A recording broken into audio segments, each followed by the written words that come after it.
Awa est l'eau minérale d'une pureté exceptionnelle offerte aux habitants de la Côte d'Ivoire depuis 1980. Je suis le révérend Mansaré Lai, surveillant général à l'Institut biblique des œuvres et missions, mais également enseignant formateur chargé des cours sur les religions du monde, c'est-à-dire le judaïsme, les religions de l'Antiquité, les religions asiatiques, les religions traditionnelles africaines, l'islam, les sectes et les mouvements syncrétiques.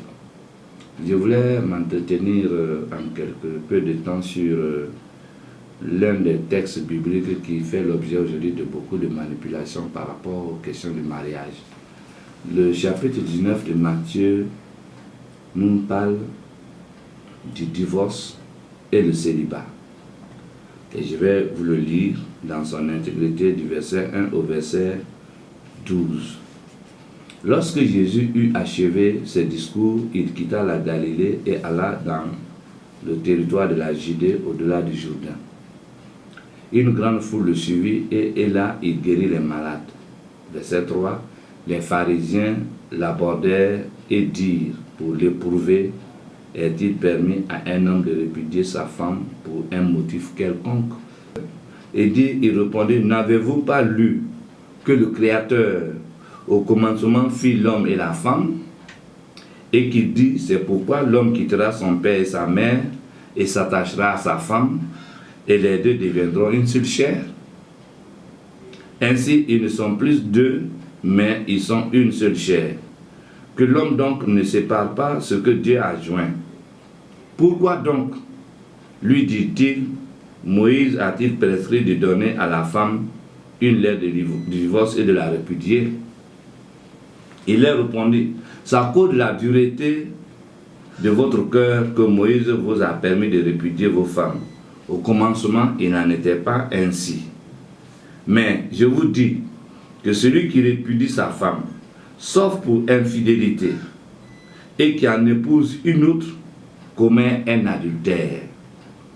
C'est d'ici lui dire, si telle est la condition de l'homme à l'égard de la femme, il n'est pas avantageux de se marier.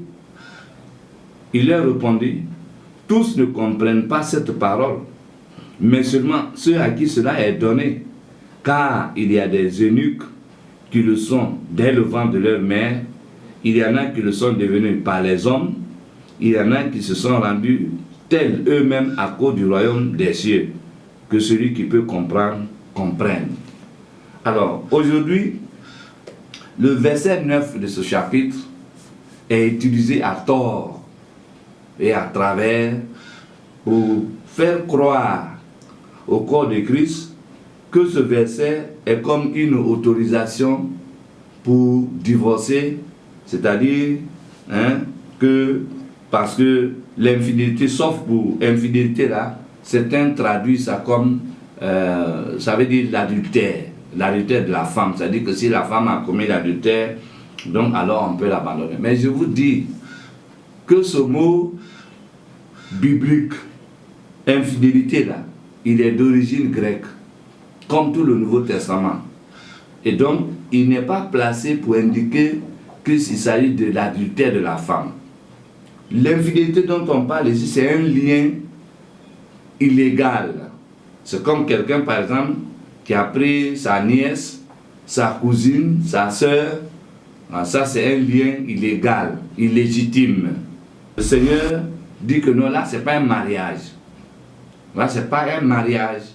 Donc, c'est à dissoudre. Mais lorsque vous avez pris une femme, vous n'avez aucun lien biologique. Alors, si vous l'abandonnez pour prendre une autre, vous êtes dans l'adultère. C'est pourquoi ce chapitre se termine, ce paragraphe se termine par la question de eunuques. Il y a trois sortes d'eunuques. Il y en a qui sont eunuques. Eunuques, ça veut dire qu'il ne peut pas se marier, il ne peut pas vivre avec une femme. Il y a des hommes qui sont eunuques parce qu'ils ont été, ils ont eu des malformations gynécologiques depuis le ventre de leur mère. Le deuxième type, il y en a qui le sont devenus par les hommes. Vous savez, au temps de Salomon, par exemple, Salomon avait beaucoup de femmes et les femmes étaient gardées par les hommes castrés. On appelle ça la castration. Et on castre les animaux.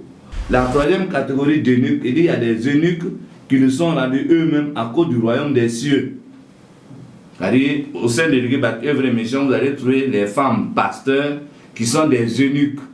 On a des femmes pasteurs aux œuvres et missions qu'on appelle des missionnaires qui ne se marient plus, qui ont décidé volontairement de se marier, de se consacrer à Jésus. Ce sont des eunuques. Voilà.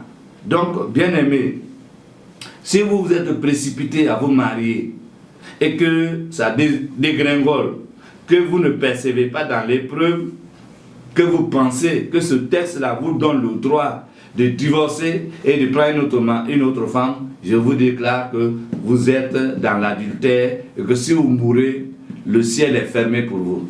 Dans le livre de Luc, au chapitre 16, Luc, au chapitre 16, à partir du verset 18, il est dit, quiconque répudie sa femme et en épouse une autre commet un adultère. Et quiconque épouse une femme répudiée par son mari commet un adultère. Ça veut dire que si vous l'abandonnez pour prendre une autre femme, vous commettez l'adultère. Si vous mourrez, vous allez en enfer. Si quelqu'un prend une femme que vous avez répudiée, il commet l'adultère. S'il meurt, les deux s'en vont dans l'adultère, dans l'enfer. Dans le livre de Romains, au chapitre 7, dans le livre de Romains, au chapitre 7, il est dit ceci. Ignorez-vous, frères, quand je parle à des gens qui connaissent la loi, que la loi exerce son pouvoir sur l'homme aussi longtemps qu'il vit. Ainsi, une femme mariée est liée par la loi à son mari tant qu'il est vivant. Mais si le mari meurt, elle est dégagée de la loi qui l'a liée à son mari. Si donc du vivant de son mari, elle devient la femme d'un autre homme, ou il devient le mari d'une autre femme, alors elle sera appelée adultère. Mais si le mari meurt, ou si la femme meurt, alors elle est affranchie, ou bien elle est affranchie de la loi, de sorte qu'elle n'est plus adultère, ou il n'est plus adultère en devenant la femme ou le mari d'une autre. Voici ce que la Bible enseigne clairement. Donc, c'est pourquoi vous ne devez pas vous précipiter pour vous marier. Les gens qui sont mariés aujourd'hui par les prophéties que Dieu dit, l'âme sœur, âme frère, 2 jours après, quand il y a épreuve, il s'en va au tribunal. Bon, c'est parce que ça veut dire quoi? Vous n'avez plus la vocation d'aller au ciel. Dans ce cas, vous pouvez aller au tribunal, vous divorcez et vous prenez une autre. C'est-à-dire que donc, le ciel ne t'intéresse plus. Mais si vous tenez à aller au ciel, vous êtes condamné à vous réconcilier, à vous supporter, à vous entretenir ou à accepter de rester eunuque. Je connais un collègue pasteur. Il s'est marié légalement avec une Togolaise. Après, il est rentré. Mais à cause de son caractère difficile, je crois qu'ils ont fait 3 enfants et la femme a fini par l'abandonner, elle a fui. Et le monsieur, dans sa 50e année, il est devenu chrétien. Il voulait être pasteur. Il a présenté le sujet quand on a fini d'examiner, quand les responsables de la mission ont examiné, ils ont trouvé qu'il était marié, il était sous la loi du mariage. Il dit non, bon, c'est un mariage païen. On dit non, il n'y a pas de mariage païen. Et le collègue là, il a quitté la mission, il a démissionné. Il est allé installer, il a commencé une œuvre pour lui-même. Il a engagé les dossiers de divorce pendant que la femme n'est pas morte.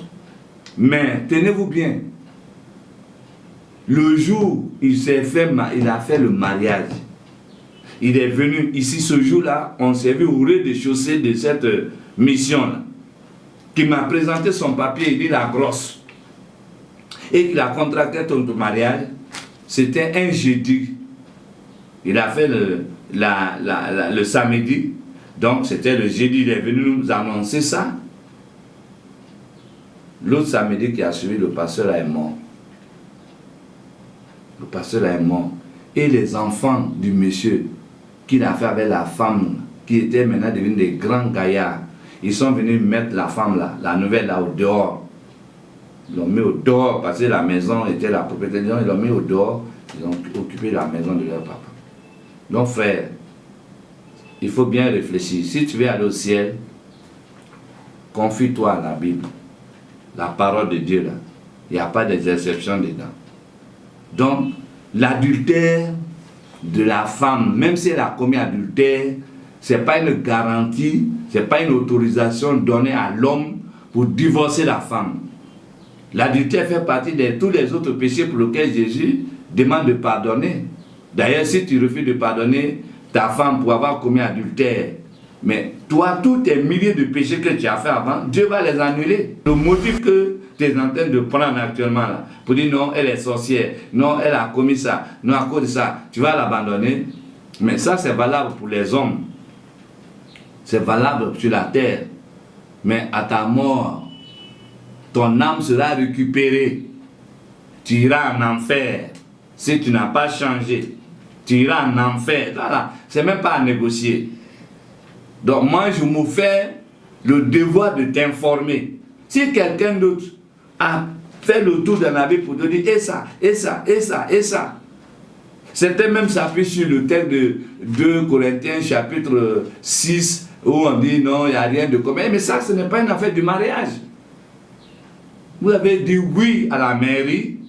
Ce oui-là n'est pas pour le maire. Ce n'est pas pour les hommes. C'est un serment à vie. C'est comme quand vous avez dit oui au baptême. Et puis vous rétrogradez après. Ce n'est pas aux hommes que vous avez affaire. Vous avez affaire à Dieu. Donc c'est la même chose. Alors je voulais vous exhorter à honorer. C'est pourquoi la Bible dit dans le livre de Hébreux, où je vais terminer avec vous. Hébreux, le chapitre 13. Hébreux 13. Il dit ceci, que le mariage soit honoré de tous et le lit conjugal exemple de souillure, car Dieu jugera les impudiques et les adultères. Doux, absorbant, résistant, exigez toujours Lotus le vrai.